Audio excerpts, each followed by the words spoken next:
One of the top NASCAR Cup Series crew chiefs is stepping down effective immediately. Plus, NASCAR proposes a major new rule change for the All Star race, and the team shut it down. Welcome back to the Breaking Bob channel. Hope y'all are doing well on this Wednesday night. We've got a lot to get into, so let's not dance around it. Let's just jump right in. If you're new here, hit that subscribe button. We're always talking NASCAR and racing on a daily basis. And it was announced this late afternoon that Jesse Love's appeal for Rockingham was denied in not so shocking fashion. But regardless, that appeal was denied. Jesse Love stays the disqualified at Rockingham, while Sammy Smith is the winner. RCR released a statement, quote, RCR is disappointed in NASCAR's decision today to uphold the disqualification of the number 2 team. We will focus our efforts on moving forward and being competitive at Talladega this weekend. That is short and sweet, to the point there for sure from RCR. Bob Pockris does give a little bit more insight into the actual appeal process, though. The panel was Motorsports Television executive Hunter Nickel, Langley Speedway owner Bill Mullins, and Magic Valley Speedway promoter Steve York. Their statement, quote, the panel finds that this is more likely than not that there was a violation of 14.14.2 rear suspension. The panel was unable to determine whether the violation was intentional or unintentional. The panel finds that the mating surfaces between the truck trailing arm and the U-bolt saddle were not in contact with each other. Yeah, I got nothing. I don't understand what that means. I'll be honest with you. I don't work on the cars. So that being said, we do know Jesse Love can put this behind him. He only has one win this season, the Daytona opener. No non-drafting style track wins for Jesse Love yet, although that car was locked in. We saw the smoke coming from the back of it at times, though, in the Xfinity race on Saturday. Yeah, we can move on, I guess, though. But Jesse Love, not a winner. Sammy Smith locked into the playoffs moving forward. And while that might not have been a shock, the news that came out earlier today was a major shock to all NASCAR fans, as Rodney Childers, longtime star crew chief for Kevin Harvick last year with Josh Berry before SHR folded, he was in his first year with Spire Motorsports in a new role with Justin Haley as crew chief. Well, not anymore. 9 races is all it took, and Rodney Childers is stepping down effective immediately. Childers released a statement, quote, I know this is a shock, but also know that not everything works out perfect all the time. That's how life works. This was just one of those things that wasn't working for either of us. I appreciate my time at Spire, working with Haley, and the entire 7 team. We did a lot of good that is yet to be seen, and I wish the best in the future. Also want to say thank you to everyone at Chevrolet, Mr. H, and everyone at Hendrick Motorsports for my time working with them again. It was a pleasure. Thank you to NASCAR, the officials, most importantly, the fans of your support. For me, I'm going to take a little time, focus on the important things like my family and friends, and honestly just see what the racing world holds for me next. I know the man above will lead me to a direction that is best for me. Spire Motorsports co-owner Jeff Dickerson also released a statement, quote, NASCAR is an ever-evolving sport, and the path to improvement isn't always comfortable. The break in the Cup Series schedule gave us a chance to evaluate where we were as a program. We took the opportunity to discuss the best path forward for everyone involved, and the team and Rodney agreed that it would be best for us to part ways. Rodney has worked at the highest level of our sport for 20 years, and he knows that what it takes to win championships. With that in mind, we collectively acknowledge challenges and team dynamic. Having the right combination of talent is just as important as the results on track. As we move in a new direction, it is not lost on us that Rodney has been an invaluable asset to our organization, and he will continue to be for others in the sport. 9 races is all it took before this partnership disintegrated, and that Spire Motorsports statement is really, really telling. There's a lot to read into there. You could look at it one way or the other. You could say, hey, Rodney Childers and that team weren't performing like we thought they would. Or you could look at it and say Rodney Childers didn't think that Spire was what he was advertised he thought he was getting in the offseason. Who's to say? But, with Justin Haley, it was a work in progress as they transitioned him over after, I think it was 9 races in the 2024 season with a driver swap with Corey LaJoie. But 9 races into this season, he's 23rd in the driver standings. He has 1 top 10 at the Homestead race. There are growing pains for sure. But you also have to consider that pit crew was completely replaced just a few weeks ago as Hendrick Motorsports replaced Kyle Larson's pit crew with the 7 team. They completely swapped as part of that Hendrick Motorsports, I guess, alliance you could call it. Then you also did the car chief.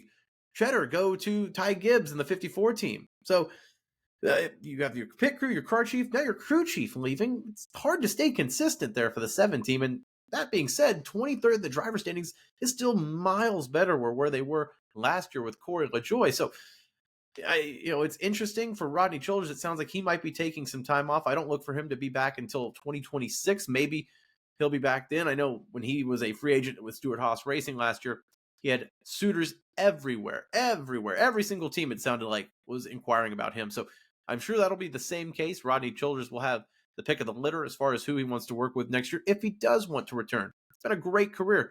Obviously, his ties to Kevin Harvick, likely a Hall of Fame crew chief, Rodney Childers, especially the innovation, the speed that he brings to the track. Teams have always tried to get Rodney Childers' mind and copy it in multiple ways, and it's one of one. So wild to see him already stepping down with Spire Motorsports after only 9 races with Justin Haley. But for the 7 team, again, a lot of changes with them. It sounds like Spire hasn't announced the crew chief change, who will be in that 7 car moving forward with Haley at Talladega this weekend. You have Matt McCall, former RFK Brad Keselowski crew chief. There's also Ryan Sparks, who was with Haley for the end of his stint at Spire last year in 2024. So interesting to see. Let me know your thoughts down below about what you think Rodney Childers and the Spire 7 team look like moving forward. Wild news breaking today on a Wednesday. It was also announced this morning that NASCAR's All-Star Race format for North Wilkesboro next month is finally set and in place. And amid a just few images of just text galore, you're thinking, oh, okay, what is all this? Tucked away in the All-Star Race format, you do see this new rule, a promoter's caution that has to be instilled before lap 220. A promoter's caution? That sounds really interesting. That sounds kind of funky, like you could just throw a caution wherever you want. You're right. That's exactly what it is. Up until lap 220, NASCAR, I don't know who has the discretion if there's just a yellow button they press, if there's a fan that gets to win this award to press the button, but they're going to be able to throw caution at any point in the race to bunch up the field up until lap 220 of the 250 lap race. Now, this is extended from 200 laps last year, but caution laps will count. So, why? What? This is what we're doing? Be innovative with the All-Star Race. Ask for more horsepower. Even underglow, number changes, where the positioning is. We all remember that Bristol All-Star Race. You remember it, I remember it. We can't wash that from our brains. But the All-Star Race is supposed to be for innovative gimmicks, not just bunching up the field just because we're bored. Okay, maybe Ryan Blaney's window net falling off a couple weeks ago or years ago, and him having to hold it up or reposition it to take the checkered flag. That's interesting for an All-Star Race. Bunching up the field just for field's sake, we know NASCAR has been itching for it regardless, but they're finally doing it. And again, it's the All-Star Race. It's for $1 million. It's a non-points event. But you want to be innovative and bring new ways for the race to be interesting. And I think fans are kind of tired of that. But it sounded like NASCAR did try to do something interesting for the fans, but the team squashed it. As Bozy Tatrovich, who has started a brand new podcast on his channel, Bozy's Breakdown, I'll link it in the description below. It's going to be fantastic. I have a feeling. Very excited. He's one of the best minds in the motorsports world. Great follow on social media. If you don't already, you're going to learn a lot. He breaks it down for dummies like me on the technology side, how it all works. But he was talking about a rumor that was going around that was confirmed by both Jeff Gluck and Denny Hamlin that NASCAR proposed to the teams a run what you brung style format for the All-Star Race at North Wilkesboro. Now, if you're not familiar with that, that means there's no rules as to what kind of car you bring. You could bring 1,000 horsepower. You could bring a hybrid electric engine. You could bring whatever you wanted, as long as it's safe, of course. The team shut it down, citing that, it wasn't worth the funds, the cost to develop a car just for a one-off race that you win $1 million. And I do understand that. But as fans, could you imagine the innovation, the technology that we could see from these cars? The horsepower. It might prove to the teams and NASCAR as a sanctioning body that horsepower was the answer. Imagine Hendrick Motorsports showing up with a Garage 56 car, the Jeff Gordon T-Rex car. You could have Joe Gibbs Racing put the stickers that got Denny Hamlin and Kyle Busch disqualified a few years ago, and I believe it was Pocono on the cars. No rules. Love it. But it's also an easy public image W for NASCAR, which that is rare, because they know the teams aren't going to agree to this with the funds, the cost that it would cost for the race itself.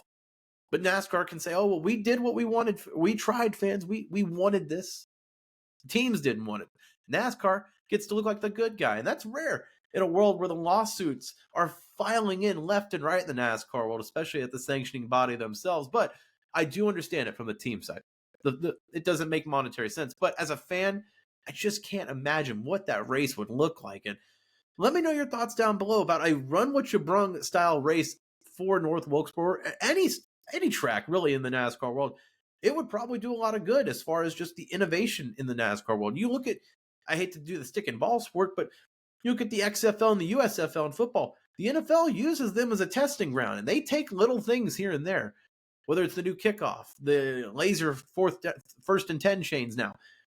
NASCAR can use the All-Star race for little things like this, but I don't know. But interesting thoughts, a lot of news today on this Wednesday, a loaded video. Make sure you like this video if you like what you saw. Make sure to subscribe to the channel if you're not already. We've got Talladega this weekend, ARCA, Xfinity, and Cup Series. I said the trucks were running in a video last week. I'm a goof. I'm wrong. The trucks are off this weekend, but regardless, I will be on this weekend with multiple videos covering it all. Make sure to stay tuned. I'll see you next time. Thanks for watching.